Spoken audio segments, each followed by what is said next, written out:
Namaste, everyone. A very warm welcome to our annual webinar, Forts of Maharashtra, Perceptions and Reality. Maharashtratil Gad Kille, Samaj आणि Satya. My name is Sai and I'm joining live from Toronto, Canada. This webinar is hosted by Jnana Prabodhini Foundation's analytics team. Jnana Prabodhini Foundation, or JPF, is a non-political, non-profit organization committed to the cause of social welfare. Established in 2019, JPF has disbursed over 755,000 USD, that is over rupees 6 crore, to support the causes of education, women empowerment, and rural development in India. This very young organization now has over 250 volunteers working on several different virtual projects, which positively impact the lives of underserved communities and deserving students in India. JPF Analytics, our team of almost 50 volunteers, is one of JPF's major projects. We are a computational social science platform engaged in evidence-based research, analysis, and policy making, aiming to build a resilient future. With the motivation we draw from Jnana Prabodhini's grassroots work in India, we have set out on this honest mission of contributing to society and building bridges across communities. Now, without further ado, let me hand it over to one of our youngest volunteers, Sahishnu, to kickstart the webinar, Forts of Maharashtra, Perceptions and Reality. Hello everyone, I'm Sahishnu Zadav, joining live from London, UK. A very warm welcome to everyone, and thank you for joining our annual webinar about the Forts of Maharashtra. We received an unprecedented show of interest in this topic, with over 200 registrations for the webinar.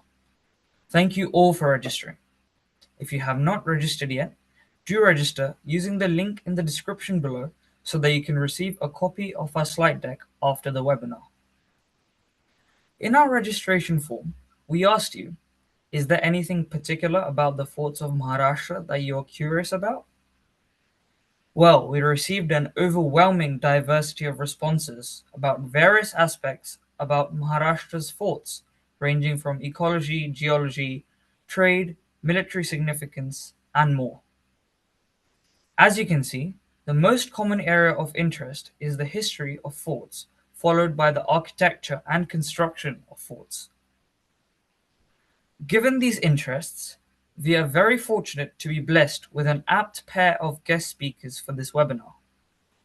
They currently serve as members of the Fort Conservation Committee appointed by the Maharashtra government for the documentation and restoration of medieval forts. It is my great honor to invite our guests onto our virtual stage. Let me first introduce Mrudula Mani, who is a PhD fellow and a visiting faculty for the Masters in Conservation and Regeneration program at the CEPT University. Moving on to Tejaswini Aphale, who has been actively involved in a proposal for the inclusion of Konkan's ancient geoglyphs in UNESCO's list of World Heritage Sites. We are thrilled to have both of these guests joining us and are looking forward to their insights. Now let me hand it back to Sai for the next segment of the webinar. Thank you, Sahishnu, for introducing our chief guests. I also extend a very warm welcome to our chief guests on behalf of the entire JPF team. We are very grateful to them for working closely with us to put together this webinar over the past 1 month, despite their busy schedules and amid Diwali festivities. It feels quite fitting and almost unsurprising that we dedicated our time to studying Maharashtra's forts during the festival of Diwali. The connection between Diwali and forts holds a unique significance in the Marathi mind. Almost everyone who has grown up in Maharashtra has at least some childhood memories associated with building miniature mud forts or killa during Diwali. Right from gathering muds, rocks, sand, bricks to build those forts, all the way to narrating the historical events that took place on those forts. And these memories are especially vivid, not only because fort building was a fun group activity that we did with our family, friends, and cousins, but also because we heard many interesting historical stories associated with these forts. Stories about the bravery of Shivaji Maharaj, Sambhaji Maharaj, Tanaji Malusare, and other heroes from the history of Maharashtra. These stories stirred several emotions within us, like pride, honor, awe, fascination, and more, giving rise to lay perceptions or folk perceptions about the forts of Maharashtra. However, because these common perceptions for most Maharashtrians stem from their early childhood memories, they may be difficult to experience for someone growing up outside of a Marathi cultural milieu. However, as difficult as this may be, it isn't impossible. There are many members of the Indian diaspora who have carried on the legacy of fort building beyond the shores of Maharashtra. Here is an example of one such family, the Bhides, who are a part of our JPF family, who have been residing in California for over 20 years. This Diwali, their family came together to resurrect their childhood memories of fort building. Here is a picture of their killa that they built at their house in California. Now let us listen to a clip from Mr. Atul Bhide himself about his experience.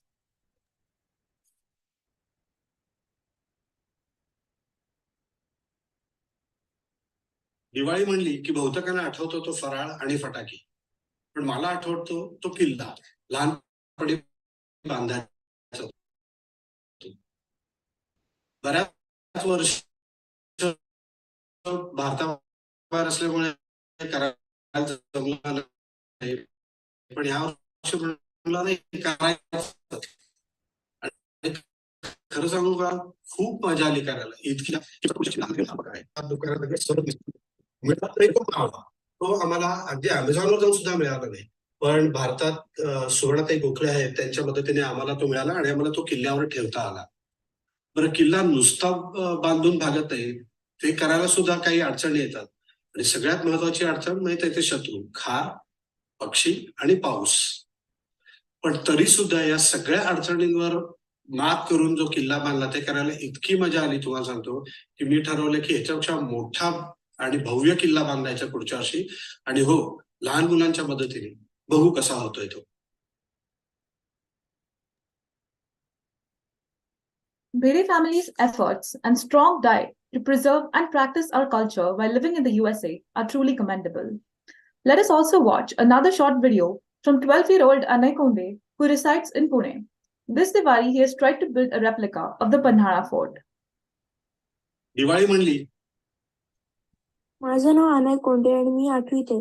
मी आणि माझ्या मित्रांनी ह्या वर्षी पन्हाळा किल्ला करायचा प्रयत्न केला, जेवढा खरं जमेल तेवढा. त्याच्याच पुढे गेलं की येतो दुथोंडी बुरुज. दुथोंडी बुरुज म्हणजे 2 बुरुज. आधी पहिल्या किल्ला गेला. तो 40,000 मावळे घेऊन किल्ल्याला वेढा घातला सिद्धीने.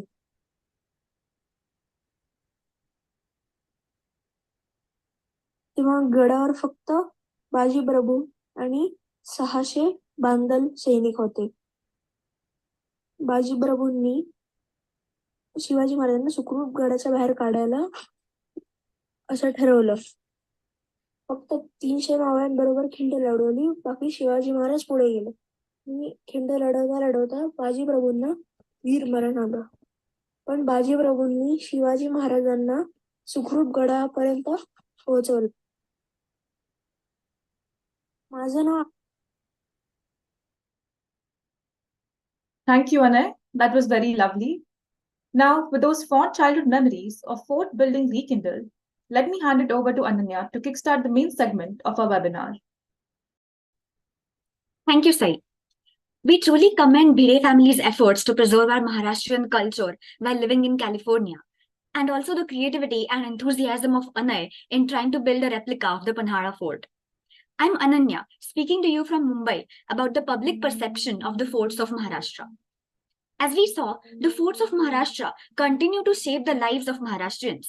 Even today, centuries after these forts were built, they continue to contribute to social and cultural life in the form of festivities and recreational activities. So, what do Maharashtrians think about the forts of Maharashtra? One of the first things that comes to the minds of Maharashtrians when thinking about forts is the history of the Swarajya, a kingdom of self-rule built by Chhatrapati Shivaji Maharaj. Forts played an important role in the economy and military strategy of the Swarajya by becoming the line of defense where several wars were fought for the establishment of the Swarajya. These forts stand as symbols of the bravery, resilience, and heritage of Maharashtrians, contributing significantly to their cultural identity and pride. Hence, there is a strong association between forts and the legacy of Chhatrapati Shivaji Maharaj. Shivaji Maharaj is a revered leader for Maharashtrians, and forts stand as the emblem of the revolution that he led. This perception of forts as symbols of Maharashtrian heritage has driven the Maharashtra government to allocate a significant amount of resources for preserving these forts. Forts closely related to the life of Shivaji Maharaj attract significant attention and resources. For example, Raigad, the capital fort of the Swarajya, receives substantial funding to celebrate the anniversary of Shivaji Maharaj's coronation ceremony with immense pomp and splendor, as we can see in this picture. Apart from Shivaji Maharaj and the Swarajya, Maharashtrians also associate forts with another activity, which is hiking and trekking. Many of the forts of Maharashtra lie in the Sahyadri Mountains, which is a rocky mountain range running north to south in western Maharashtra. This has given rise to a rich culture of trekking for Maharashtrians of all ages and backgrounds. Maharashtra has come to be known as the Pandhari of trekking, or the go-to spot for trekking. In fact, trekking and geography have come to shape tourism, culture, and even history in Maharashtra. For example, these two maps on the screen show us the relationship between the location of the Sahyadris and the territories that Shivaji Maharaj captured. As you can see, the sharp green line in the map on the left are the Sahyadri Mountains, which coincides with the green areas in the map on the right that are the territories in the Swarajya. In fact, Shivaji Maharaj was known for defending his territories by inviting and trapping the enemy in his fortresses, taking advantage of the difficult Sahyadri terrain. The Sahyadris offer treks of various difficulty levels, notably even some really challenging treks, as is shown in the graph. And this has created a culture of trekking as well as potential for wider tourism in Maharashtra. As a result, the forts of Maharashtra have also become associated with treks and rocky mountains. Although Maharashtrians perceive forts as an important part of their culture, the forts of Maharashtra are still facing some major issues today. Pollution, specifically plastic pollution, is a universal issue and it's affecting forts as well. Because of their popularity, tourism on forts is also leading to overcrowding and wear out of infrastructure. There is a lack of maintenance of historical monuments, which is leading to some destruction, And there's also encroachment in many places due to resource constraints on various levels. The Sahyadris are a designated biodiversity hotspot, which means that they are especially sensitive to environmental challenges. And yet, we see that there are many problems, including a lack of maintenance and negligence, which plague the forts today. So, what are Maharashtrians doing about this? Well, citizen volunteers are trying to tackle this in various ways. There are about 80 different NGOs and citizens groups working in Maharashtra today for various causes related to forts, such as making forts plastic free, cleaning them, and maintaining their stature. However, these activities are still focusing on the maintenance of existing infrastructure on forts. What about conservation? Is conservation the same as maintenance? If we think about it, maintenance is actually a short-term quick fix. Apart from that, there are many different stages involved in the conservation of forts, such as preservation, restoration, and reconstruction. So how can we go from the short-term solution of maintenance to a more long-term solution of conservation? We need to understand what this means. And so I would now hand over to Shravan to take us through the next part of the presentation. Thank you. Thank you, Ananya. Indeed, to go from short-term fixes, we need to start somewhere that will ultimately lead to sustainable conservation of our heritage. Hi everyone, I'm Shravan speaking to you all from Pittsburgh, United States. Fort conservation is a multifaceted task and requires an interdisciplinary skill set. Here, the logical first step would be to conduct a thorough research so we know exactly what challenges we are facing. While there are several steps involved in fort conservation, and perhaps our chief guests can shed some light on a few of them, here we tried to start by asking a basic question, which is the first step in research. We have been talking about forts and they certainly have a special place in our hearts. But do we know exactly what a fort is or what classifies as a fort? As Ananya highlighted, two of the most common perceptions of forts are as trackable entities and symbols of the legacy of Chhatrapati Shivaji Maharaj. And we saw that the reason was the geography of our state and the historical turn of events that took place during the 17th century. But do these perceptions truly encompass what forts truly are? While most forts are indeed trackable, there are exceptions to this. And one famous example is this summit of Kalavantin Durga. Although the word Durga appears in the name and it's undoubtedly a difficult trek with nearly 80-degree steep climbs, it is not technically a fort. So, coming back to our seminar title, the perception that a fort needs to be a trackable entity is clearly not in accordance with reality. While a strict definition may not be possible, it is certainly possible to come up with a reasonable working definition of forts. A fort may be characterized as a fortified structure built for the purpose of defending a territory by repelling external attacks. There are some key defining features that characterize forts. They are a defensive wall, one of the most primitive and ancient and yet most effective defense. A bastion with large flat surface to hold soldiers and more importantly, large cannons and guns. And gates. Gates are of strategic importance to forts as they hold direct access to the fortified area. These features and some other features such as moats, watchtowers, something called as machi, approach pathways can be used to identify and classify forts. So perhaps the best way to proceed forward here is to classify different kinds of forts based on their topography or geography. And such classifications do exist. For example, we can classify forts as mountain forts, which could be trackable destination, ground forts as shown here in the middle, and coastal forts that are built around the shores. And here is a map of forts in Maharashtra displaying different kinds of forts. Hopefully, this map does justice to other kinds of forts and further clarifies the misconception that a fort needs to be on a mountain. And it's not the only kind of classification. One other way to classify is based on historical, political, and military importance. For example, Dr. M.S. Naravane, a retired wing commander from the Indian Air Force, wrote a seminal book on forts of Maharashtra.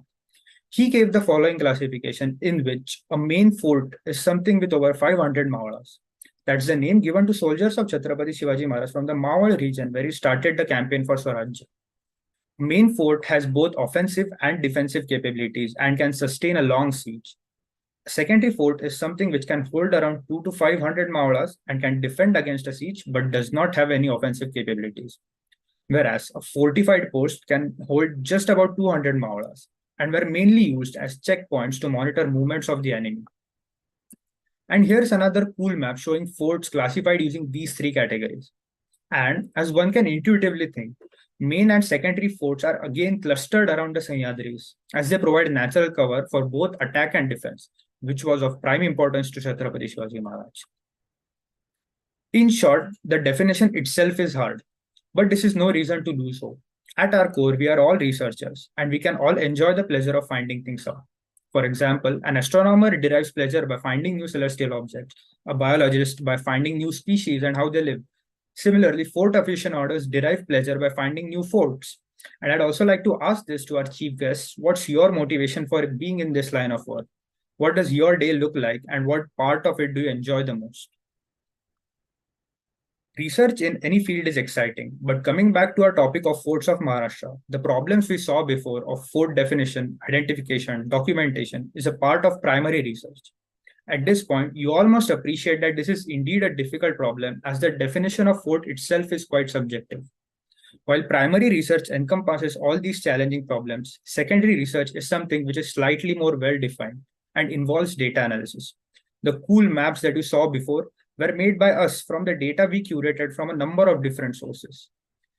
As cliched as it may sound, data is the new oil, and a perfect harmony between primary and secondary research will accelerate both of them. I would also like to know from our chief guest about their thoughts on the role data plays in achieving our goal of fort conservation. At JPF, we have taken a small step in this direction, and I'll hand it over to Ira, another young volunteer at JPF Analytics, to tell us more about this. Thank you.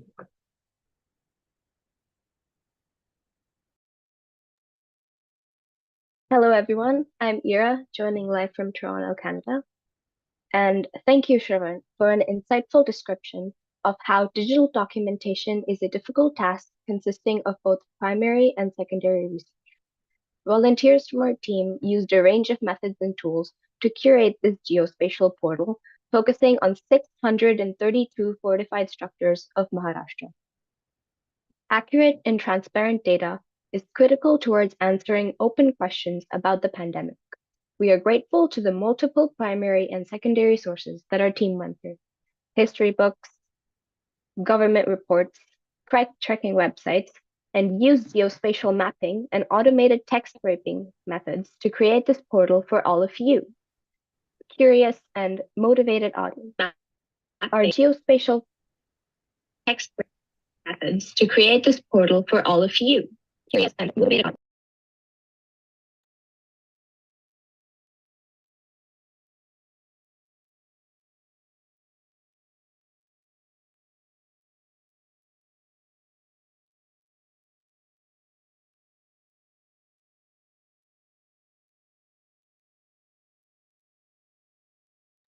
I am now delighted to launch this portal.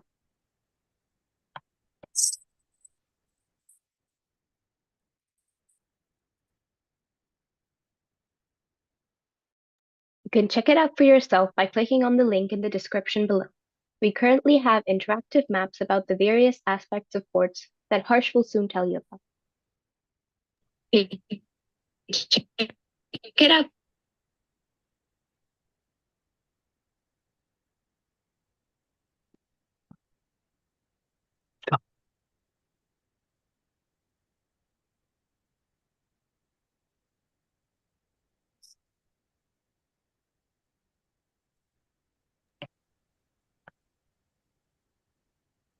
Here is a demonstration of our geospatial portal's interface. You can use the control panel to select a map of your choice.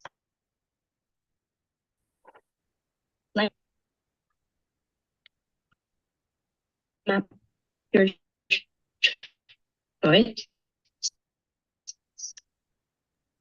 You can also use the control panel to select any particular part of the map that interests you and focus only on that aspect without any other distractions.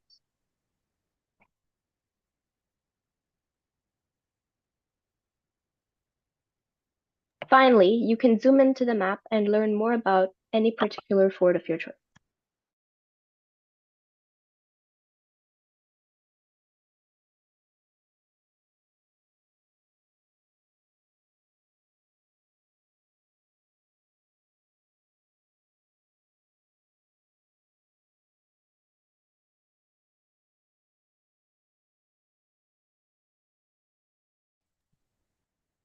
However, this is just the beginning. We plan to keep adding maps to our digital atlas. There are many more data sets about forests across diverse domains that we would like to visualize.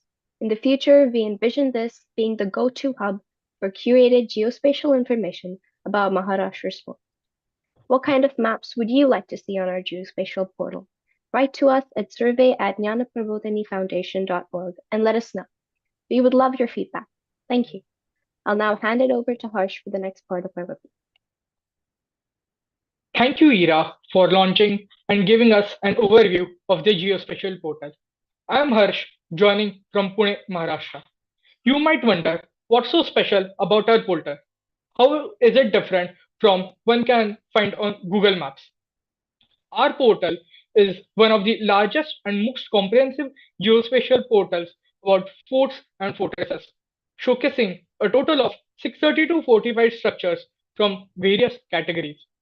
You can also check the trekking difficulty, which Ananya has talked about, its military significance, which was mentioned by Shravan, and protection status, which I'll cover in the slides to come.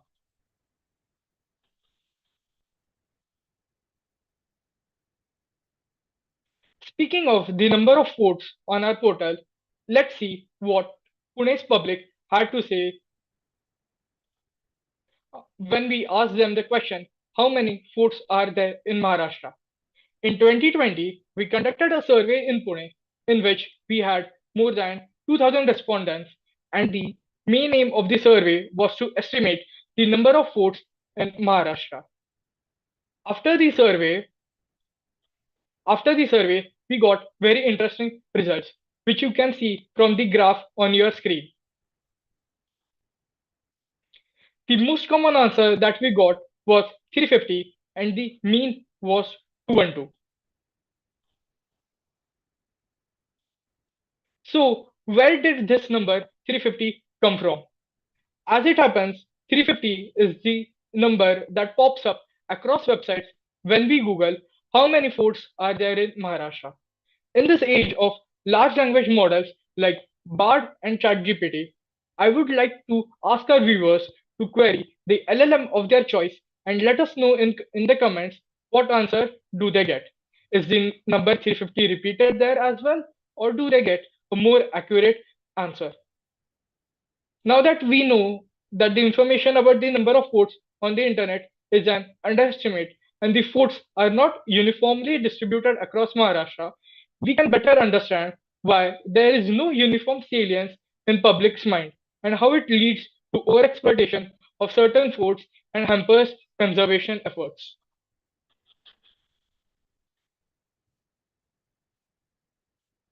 Till now, we have seen the public's perception, which is a gross underestimation on the number of forts and its impact on conservation. We already know that fort conservation is a very complicated process with multiple stakeholders, which not just includes the researchers and the general public that Ananya and Shravan have largely talked about. I would like to ask our chief guest to further enlighten us on how does the accurate documentation of the number of forts matter for the conservation for all the stakeholders involved. For sake of this presentation, we have categorized the stakeholders under 5 headings, which includes public, researchers, NGOs, businesses, and the government. There are other stakeholders such as tourists, local residents, environmentalists, etc. And all these stakeholders have an important role to play in the fort conservation. But more often than not, they operate in their own institutional and informational silos. Here, I would like to talk about the government as a stakeholder. In 2016, a committee was appointed by the Cultural Ministry of Government of Maharashtra named Fort Conservation Committee to work as an advisory body to the Directorate of Archeology and Museums for the documentation and restoration of medieval forts in Maharashtra. And both of our chief guests are part of this committee. So maybe they can tell us what exactly is the role of Fort Conservation Committee. Now that we know about Directorate of Archaeology and Museum and the Archaeological Survey of India, let's see the number of forts which are protected by ASI and Government of Maharashtra. Currently,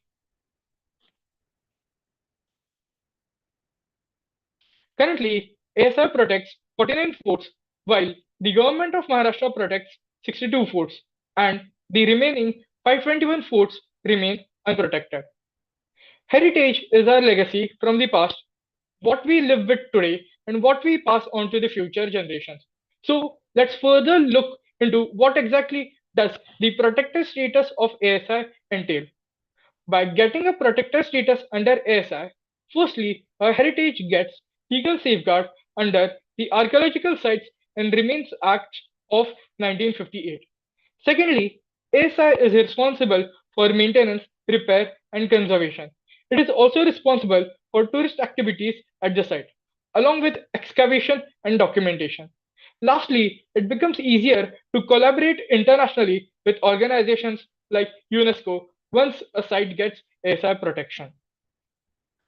In the last 30 odd minutes, we have talked about the history and the present of forts, but not of the future. So I would like to ask our chief guests, who, as Sahishnu has told us, not only are professional conservation architects and have expertise in archaeology and history, but also have experience serving on the Maharashtra's Forts Conservation Committee. What key opportunities and threats do you see playing a role in forts conservation? I would like to ask to Sai to take over. Thank you, Harsh. It was great hearing about how forts are perceived by the Marathi community. There are often gaps between perception and reality, but perceptions have important consequences for shaping reality. As Shravan and Harsh shared, unless we know things like what the different kinds of forts are, how they are distributed across Maharashtra, etc., we cannot understand how we can contribute to their preservation and conservation. On this note, I will summarize here the questions that Ananya, Harsh, and Shravan presented in their sections so that our chief guests can answer them for us. Starting on a personal note, what is your motivation for being in this line of work? What does your day look like, and what part do you enjoy the most? Then, we would like to know about the difference between maintenance and conservation of forts. How can we go from short-term maintenance to long-term conservation? As an analytics team, we would also like to know what is the role of data in the conservation of forts? How does accurate documentation of the number of forts matter for conservation? And lastly, what role can ordinary citizens play in the conservation of forts?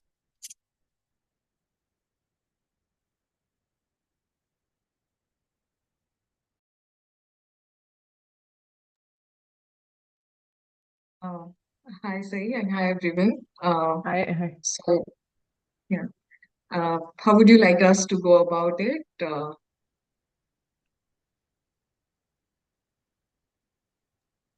I think you can just start discussing the questions that we presented. Okay. Yeah. Mrudula, do you want to go first? Is it possible to keep the questions either on the? Yeah, sure, I can go first. Correct. Yeah. Right. Thank you very much. Yeah, that would be easier. Yes. First of all, actually, thanks everyone for inviting us here, and it was a very interesting experience for us to work on this together with you for last few weeks, and it's nice to see that it has come together so well. And congratulations for the launch of the portal, and we are really looking forward to future plans of the portal as well. So I'll just straight away jump into the questions uh, that you have presented here. Regarding my motivation, I'm an architect by training, and then I have done specialization in heritage conservation. And my specific interest in forts is actually because of course, as you earlier mentioned, that almost every Marathi person is associated with forts and the Maratha history in some or the other ways, and we are brought up like that since our childhood. But apart from that, as an architect, I'm actually interested in the forts purely for their resilience capacity. I really enjoy that the way they are constructed and the way they have lasted for so many years, despite a lot of abuse and at one point even a very methodical dismantling of these forts, especially in the 19th century, despite this kind of trajectory, the present form that we see, the built fabric that we see, there is a lot to learn from these forts, especially from construction point of view. So that is my main interest in the fort, and then also the conservation of forts as well. So yeah, I kind of enjoy studying the construction practices and structural systems of the forts. Tejaswini? Yes, thank you very much. I think half of my answer is already given by Mrudula because I am also an architect by training. I did my archaeology and then I did my specialization in conservation. My motivation actually comes very much in blood because my entire family is a trekker. So we used to go for trekking since I don't even remember. I've been going to forts and mostly in Sahyadri forts. Later in life, we shifted to Aurangabad and which is Chhatrapati Sambhajinagar right now. And there with Devgiri, my interest in forts, land forts also kind of grew. And as Mrudula rightly said, our being an architect, our definitely our motivation or our interest is more on construction technique and how this fort has been, various types of forts have been constructed. One, second, how they have been used for defense. They have been used for even for residential purposes and what are the different kind of forts and how their interaction with their the landscape is, and that kind of motivates me as an archaeologist. And that motivates us every day, and that is how we are in this profession. And how does our day look alike? uh, well, very much like everybody's, I would say. But when we are working, and particularly because we keep on working on forts, temples, and various kind of monuments, and when we are working particularly on forts, our day really starts really, really early, as we used to do for trekking. We start our day depending on the distance and depending on the climb also. It can start around 4 o'clock, 4:30, and the aim is to go the reach top at the top by 9:30, 10, and inspect the fort, whatever is the assignment that day or whatever is the scope of work that day. Finish it up and come by evening. So that is more or less our day is. But what part we enjoy? I would say every part, and that's why we are in this profession. We absolutely enjoy every part, be it difficult, be it easy, be it hectic, be it we are maybe constantly on the calls with contractors or government officials. We enjoy it every time. Mrudula, do you have something to say? I mean, I think in terms of, as you said, that almost every part, it is very difficult to pick any one particular stage or any one particular aspect of uh, building conservation. But in case of forts, I think there is one aspect which I enjoy a little bit more than anything else, which is about because most of the forts are actually in the form of ruins. I mean, we hardly see any forts which are in a complete form. So one thing that I do enjoy when I'm on site and like especially during the documentation stage is that speculating in my mind that how the original would have looked like. So that is, and then that mental exercise is quite interesting even before we start the condition mapping or any other processes. So that initial stage of documentation when you are kind of free to speculate and visualize, when you are not really kind of binded by a lot of information. So that stage I do enjoy a little bit more than other stages. But yes, other stages are also equally um, it's a different kind of learning curve with each site, I would say. So it's really difficult to pick up Right. any one particular part. Another thing I think we both enjoy, as she said, speculation. One, second kind of speculation, how people would have used the fort that time and how people are using it right now. What people's perception is.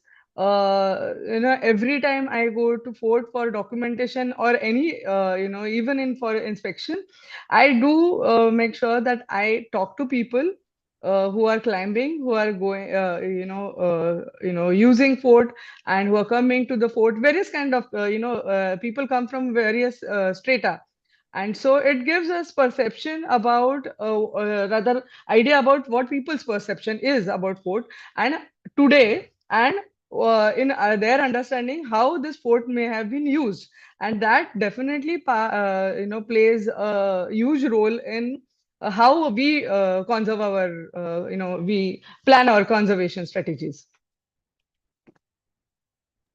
Yes, absolutely. I mean, I agree with that part because unless and until we actually understand, apart from the fortification wall as well, there are many other standalone structures inside any fort, and then understanding their original purpose is very instrumental from documentation and then eventually the conservation point of view. So, yeah, I completely Yes. agree with Tejaswini on that aspect. Correct. Just moving on to the Tejaswini, is it okay if I move on to Anil. the second question?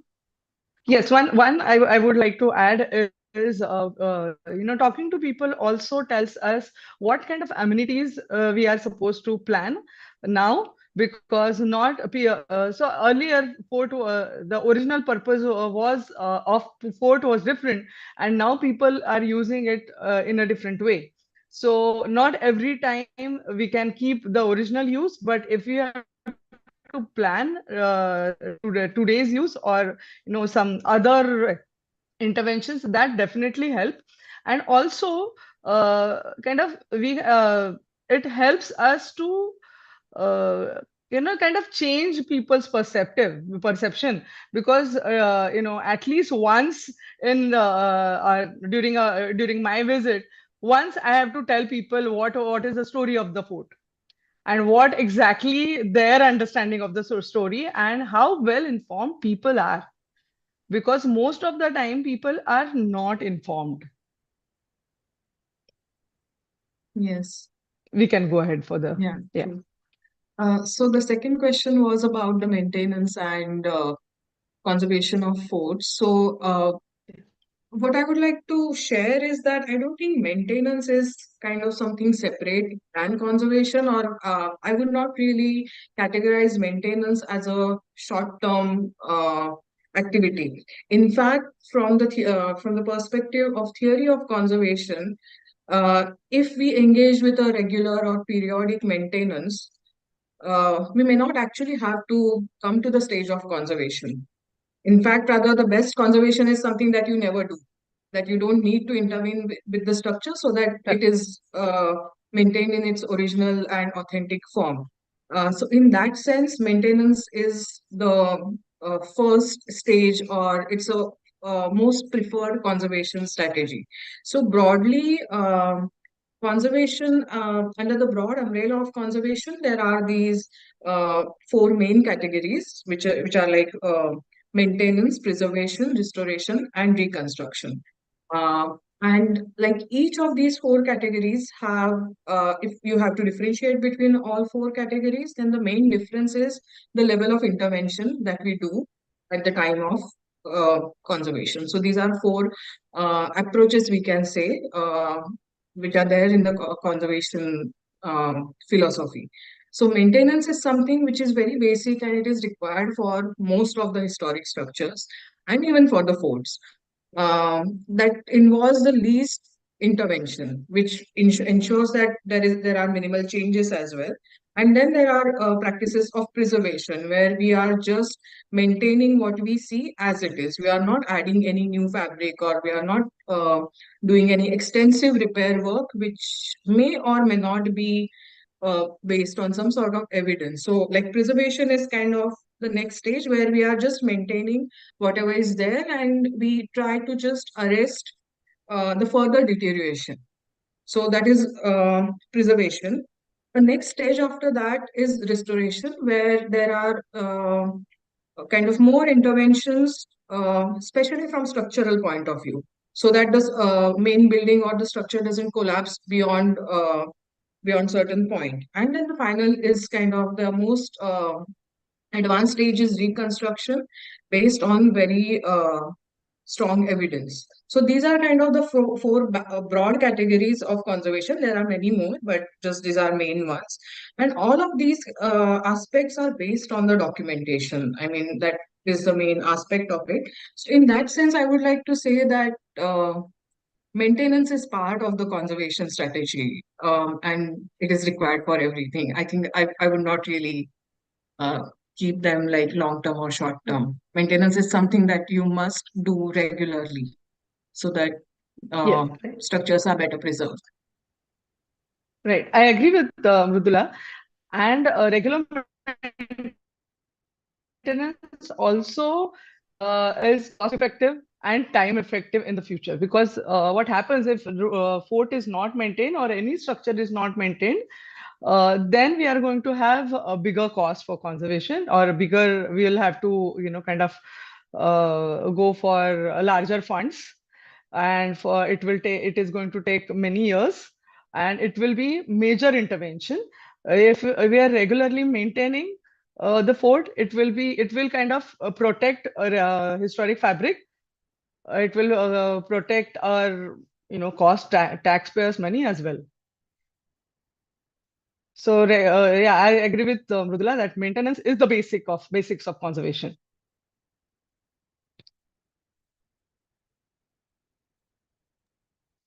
What is Mrudula, you can go with for this With the next question, role of the data. Yes, because that is your, yeah. Okay, yes, so the question is, what is the role of data in the conservation of forts? I mean, as I mentioned previously as well, that our starting point, like when we engage with any site, any historic building, our starting point is documentation as per existing condition. So that's the before that we are not able to propose anything further. So from that perspective, the importance of data, I think it cannot be overstated. I mean, it is the foremost, it's a foundation of entire decision making process. Any strategy, whether you want to maintain that structure or preserve that structure or restore it or reconstruct it, all of those decisions are based on the data that is collected before we propose any intervention. So in that sense, that's the most fundamental stage. And earlier one of you mentioned that what is the number of forts. I mean, it's a very nice initiative that you have mapped it, and now it is available in the form of geospatial portal as well. From conservation point of view, we need data which is even beyond the numbers. So we need a very detailed and accurate documentation of individual forts as per its existing condition.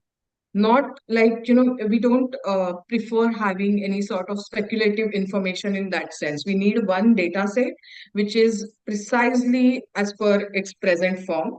And then based on that, the next stage is of condition mapping, or you can also say the diagnosis of the building. Like similar to how, when we go to doctor, usually doctor first examines us and then they prepare the report and then they kind of suggest the treatment. Same thing for the buildings as well. That first you need to collect the data, you need to document it, and then based on that documentation, based on that very factual information, you need to diagnose that what are the problems of this particular building, and if at all we are in a position to resolve those problems or not. If the evidence is available to treat that particular building or not. And then based on that, other decisions are taken. So in that sense, that's the importance of uh, documentation or data collection. And now with advancements in the digital technologies, we have these possibilities of engaging with the buildings in a very different manner. The conventional methods heavily rely on human skills, kind of our ability to observe as well as our ability to um, our ability to express those observations in the form of drawings or in the form of any other visuals. But whereas with digital data collection techniques such as 3D laser scanning or photogrammetry or remote sensing, you can actually collect a very accurate data, which is a dynamic in nature. I mean, that data itself is quite dynamic, so you can keep building on that data. So in that sense, I feel that there are the possibilities of making decisions differently with this data collection practices. Right. So if there is no data, we will not start our work. That this Exactly. is like basic. I would broadly classify our any conservation projects in three categories. One is documentation, as Mrudula explained. Second is execution, and third is maintenance and monitoring schedule. And for all the stages, data of various kind of data is must. It cannot happen that while documentation we collected data and that data collection kind of stops there or database stops there. It cannot happen because while execution also we come up with lot of surprising kind of discoveries. We kind of find more cracks, we kind of find more, even we can find more spaces. So it kind of continues. Our documentation continues, our data collection in various form continues, and with the help of that data, it comes to the when it comes to the end, the end of that particular phase, because conservation project never ends. So maintenance and monitoring role, also for that we have to give maintenance and monitoring schedule, and also for that we need to have data, and that data can be different kind of type, that how people are going to use it, how people were using it, what are there. We are working on particularly we are working on living monuments, living temples, not only on forts. Then we need to know how people are using it. And for forts also, how many people are coming, while what has been the change. We are working on a particular fort in Marathwada, and we have seen that while we are working on that fort, the conservation work is going on, and we have seen increase in the visitor number. And even visitors are coming to us and telling us that we want this. We were looking at this fort in particular manner, and now we see the change and we would like to come back, but we need this. That also helps. And also we have to see many of these forts are under government protection, and what is the kind of staff requirement, what is actually limitations, and based on that we are going to give them what is the maintenance schedule, or how monitoring should be done, or even during execution, or even during documentation, what kind of intervention we are going to make. So for everything, every stage, data is must.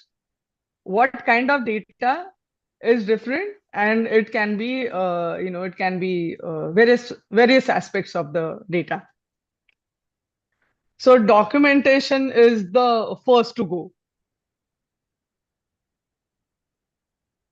And in continuation with that, the next question is actually about how does the accurate documentation of the number of forts matter for conservation? As like we said earlier as well, not just the number of forts, but also what is the present condition of those forts that matter, and the accuracy in that information is very important. Uh, so also the number of forts, yes, they do matter, but we really need to move beyond that as well. I mean, it is good to know that um, what is our responsibility. I think that is the main uh, importance of knowing that how many forts exist. So that means that we are in certain ways responsible for that many number of forts. But at the same time, considering our other priorities, I mean, by our priorities, I mean our priorities as a state or as a nation, that I don't think or I don't believe that it is practical to invest in preservation or conservation of all the forts. It's practically impossible. Um, and also, it is not possible because of a lot of technical gaps. there are too many gaps in our knowledge only, so because of which we can't restore the forts in same manner. But at the same time, it is good to know that what is the building stock that is available in present status. And it is interesting to remember that there is a long legacy of preparing list of forts. I mean, the initial list was actually prepared, the manual list, of course, the initial list was actually prepared in late 19th century. And then since then, almost every generation of scholars, researchers have prepared their own list through their own fieldwork and primary research. And that list have really contributed to where we have come today.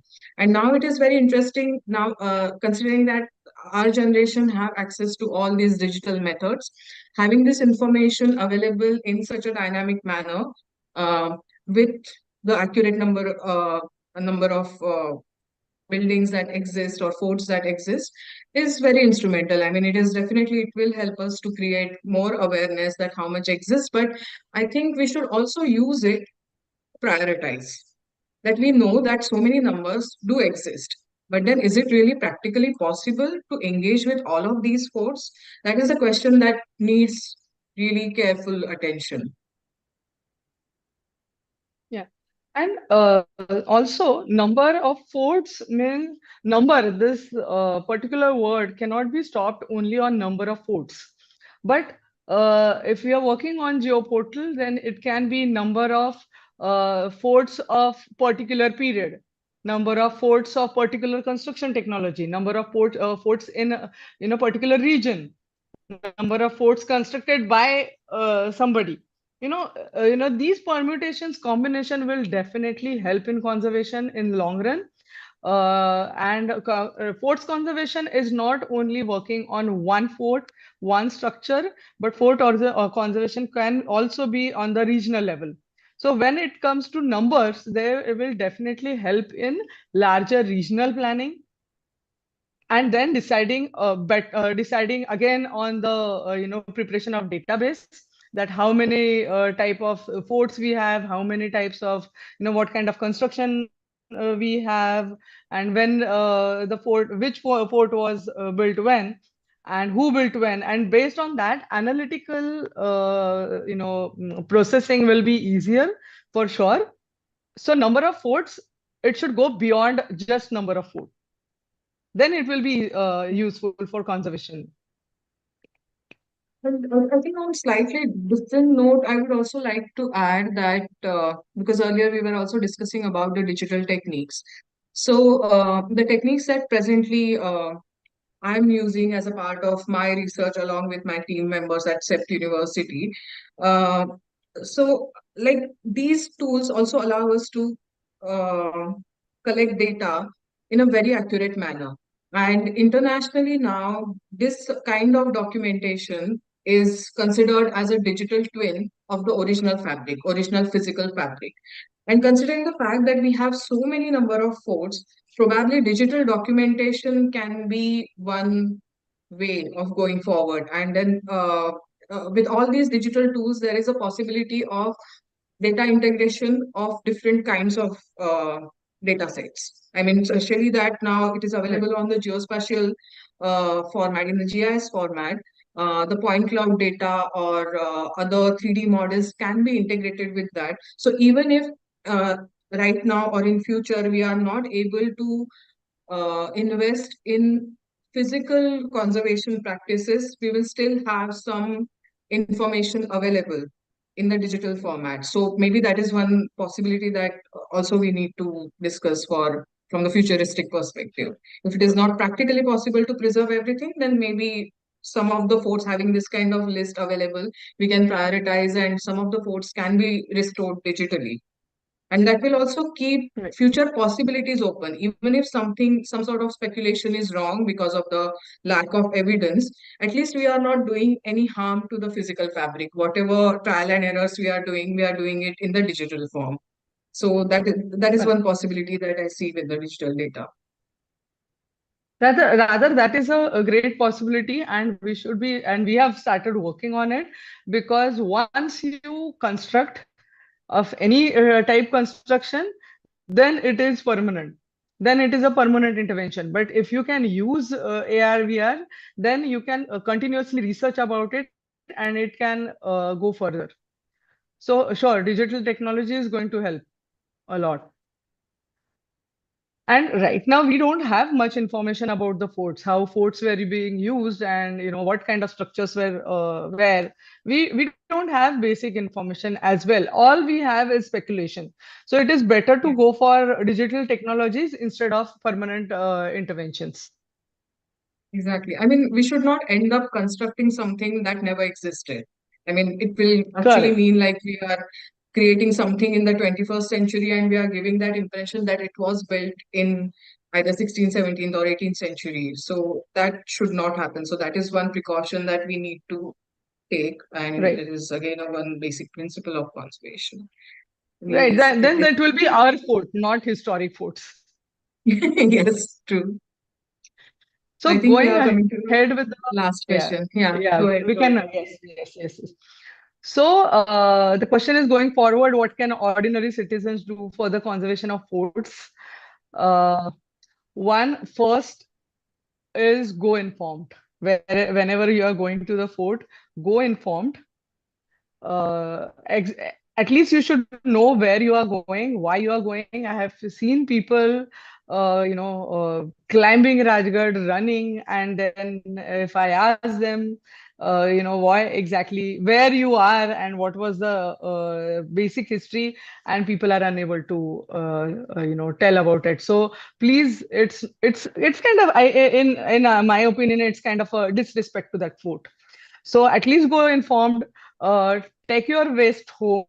That is basic. I know I'm again coming to trekking, but this is also basic because that is going to hamper conservation efforts. So this is basic things you can do. Do not go anywhere for undue adventure or selfie adventure. It is not going to help. You don't know how that structure is. If there is construction and if you kind of go there and stand, it's not going to help that conservation as well. You can stand there, you can ask questions. It depends on, you can show enthusiasm, but definitely it's a skilled job, so it's better. It's like Sachin Tendulkar cricket kheltana, everybody can have comments, but again, he is playing and he is skilled, we are not. So it's like same for forts also, that whoever are working, even the laborers, they are skilled, they're better skilled than us. We can definitely come up with some workshops or some kind of on-site of the workshops, but it should be collective effort and it should be informed effort, not directly go and work. Again, respect the monument for sure. For technical support, maybe it's similar to our portal. It can be open up for crowd information, and that can be a big support for conservation efforts. Coming up with a lot of information is going to help. Again, funding, CSR funding, or adopting any monument, or adopting a fort, and helping government or helping unprotected monuments for the maintenance also is going to help. And the most important thing is consistency. Whatever you do, be consistent about it. Go informed and be consistent about it. Mrudula, do you want to add something with this? No, I think you have covered it very well, and all the points are covered. Just one aspect that, just to reiterate your first point, is that be responsible tourist. I mean, that is one thing that Yes. we need to convey again and again. Also, because if as tourists, all of us behave properly at these monuments, then maintenance is easier.